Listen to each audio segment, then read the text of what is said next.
From midsummer, the Roebuck starts to examine scent traces left behind by mature females, with an ever-increasing interest. Because of the hormonal changes in the body of does, scents emitted by them become more and more attractive for bucks and awake the dormant instinct of reproduction in them.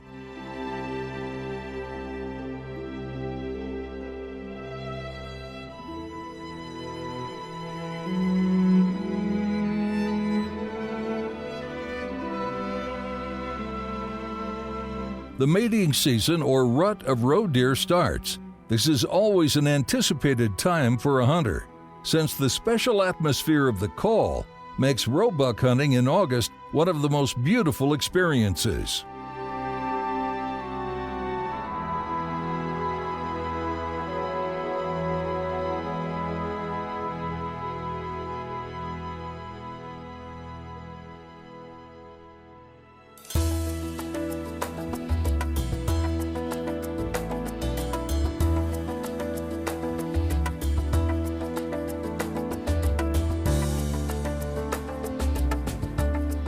Daytime activity of roebucks increases significantly from mid-June.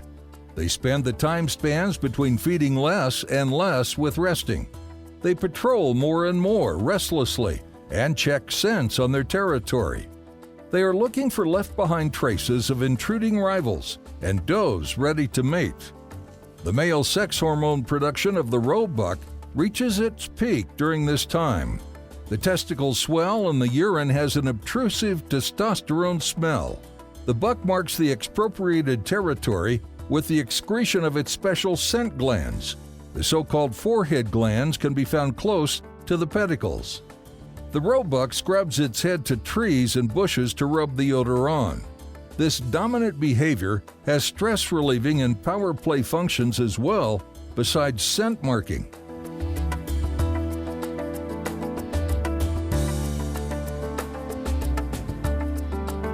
While walking, the buck constantly rubs the excretion of its metatarsal glands onto the vegetation. It rubs the excretion of its interdigital glands found in the interdigital cleft onto the ground and vegetation with strong scraping.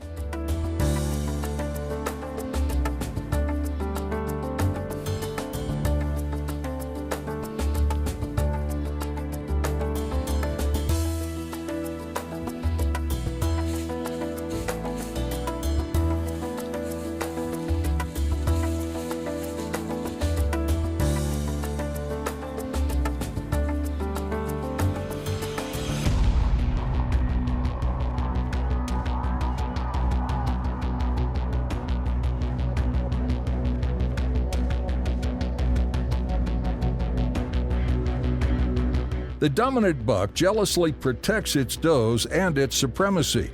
With its aggressive appearance, it quickly puts the weaker intruder to rout. However, if specimens of the same weight class meet and none of them backs down, they knock together with strong desperation to fight for the privilege of mating.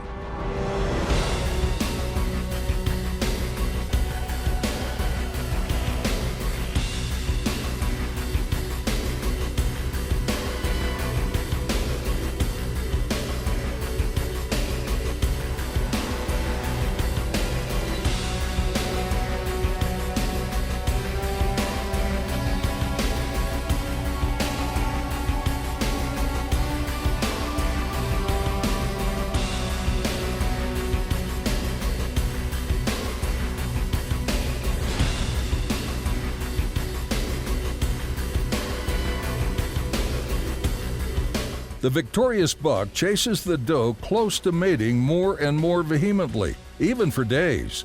The roe deer is a so-called monostrous species, so it exhibits estrus only once a year, and the period of ovulation is only 1.5 to 2 days long. The doe is only willing to accept the buck during that time, so the buck persists beside the chosen one uninterruptedly. The persistent following and chasing of the buck in heat finally overcomes the resistance of the doe, and the mating happens, which is repeated several times in a 36 to 40 hour period. The buck takes its heels after the task is completed to look for another doe exhibiting estrus.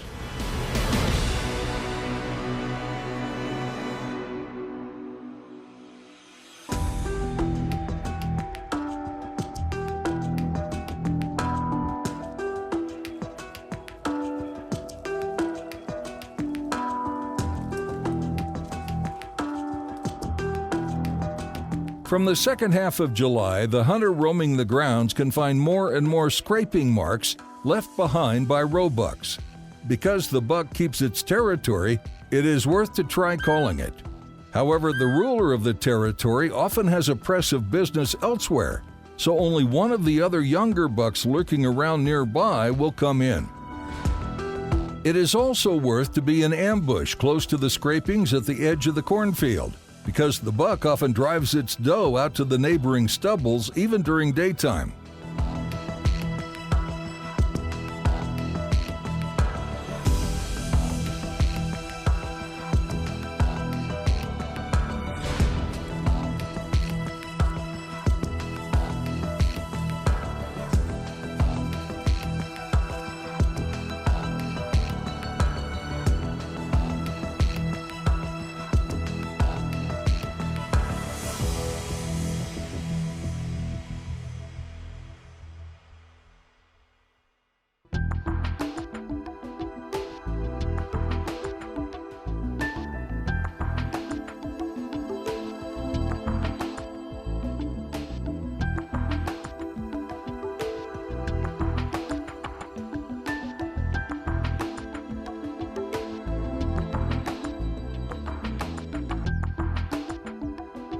It is a clear sign that the rut has started when the doe stays constantly in the company of the buck. They spend their feeding and resting time together as well. When the doe is fed up with the bugging closeness of the buck and wants to go on its own or in a different direction, the buck follows it or gets in its road to keep the doe within its reach.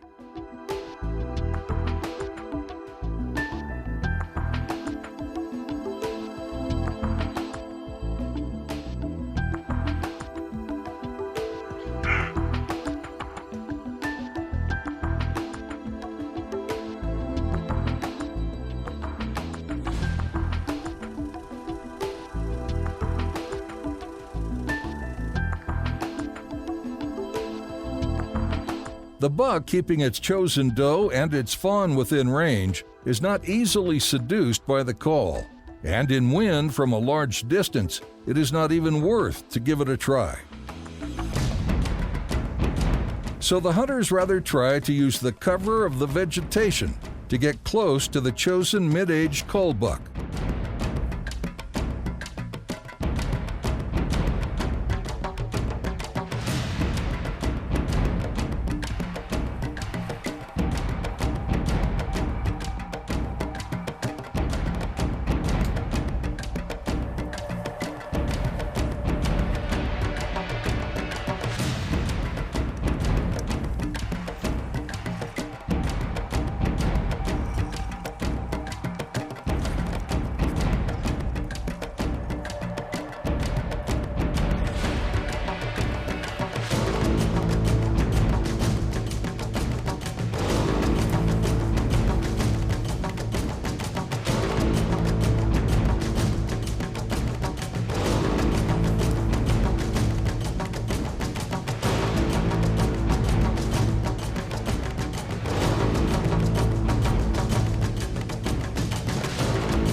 Roe deer gladly visit stubble or lucerne fields next to reeds, meadows, and pastures. They usually appear even at shooting light, but they sometimes test the patience of hunters and only show up after darkness has fallen.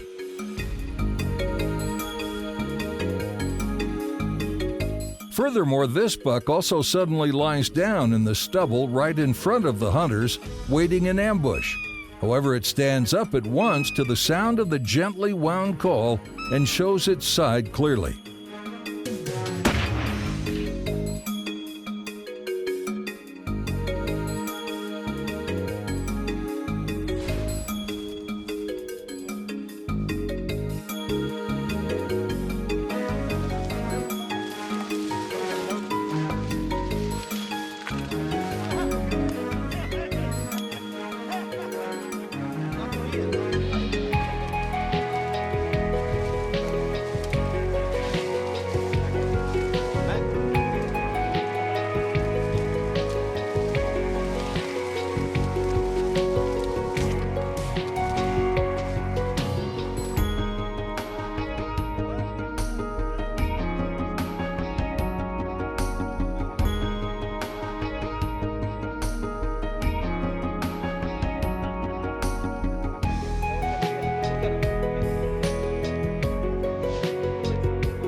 In August, the nighttime moisture precipitating from the vegetation often creates a dense strip of fog because of the rising sun.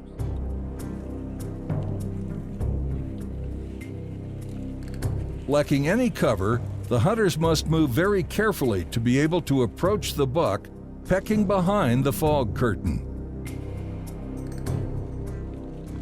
As soon as the hunter is ready to shoot, his guide sounds the call. The buck raises its head on the sound, but continues its breakfast negligently afterwards. It is not willing to come forward of the dense wall of fog. The hunter has no other choice. He has to shoot if he wants to take the buck.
The thick vegetation of the floodplains stretching between rivers and dams provide excellent cover for game.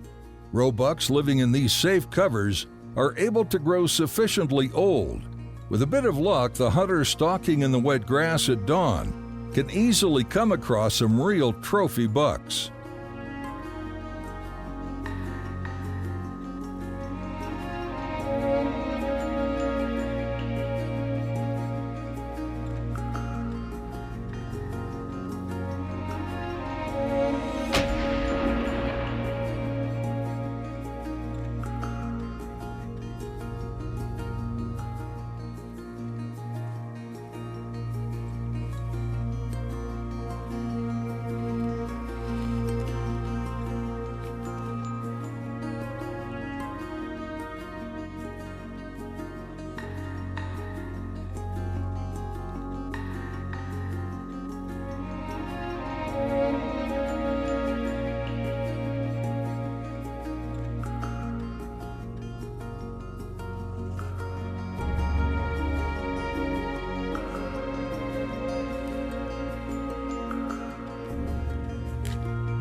On the exceptionally good roe deer grounds, the hunter can observe several bucks without even taking out the call from the pocket.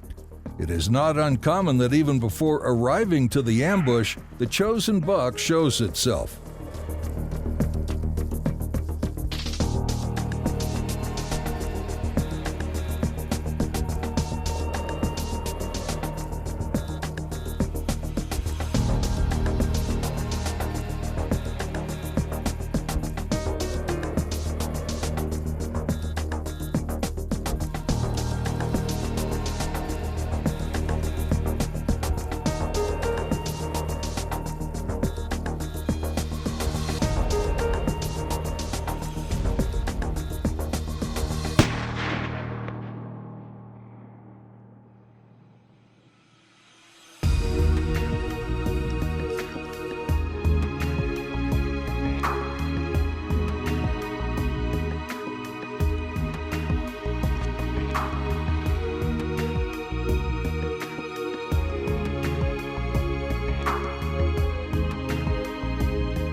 The changing wind can baffle the successful hunt several times. With bad wind, the hunter calls or waits for the buck in vain. In this case, it is practical to turn towards another direction and approach from there, making a big circle and getting under wind.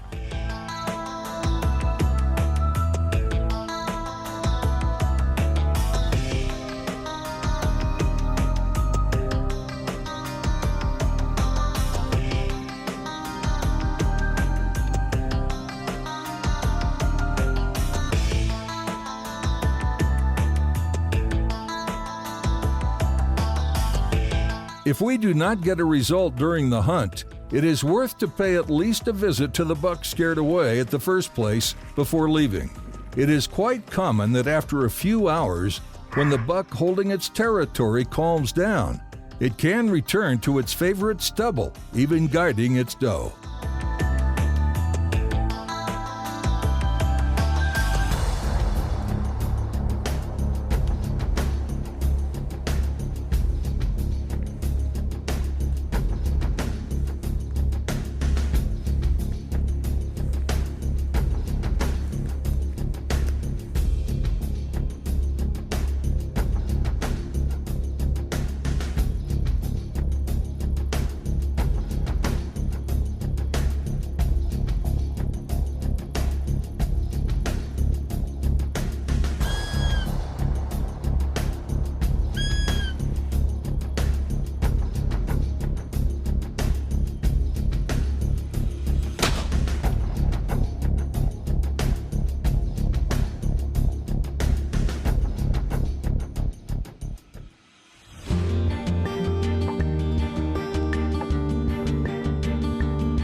first-class trophy, understand the unique value of your hunting trophy. With our knowledge of game anatomy and expert craftsmanship, we capture that special moment of your hunt, preserving it for a lifetime. As Europe's largest taxidermy company, we have generations of experience. Since 1999, our team has won international recognition and multiple Best in World and Best of Europe titles. Discover the collection of over 30 awards and download our free portfolio book for inspiring ideas on your next trophy mount.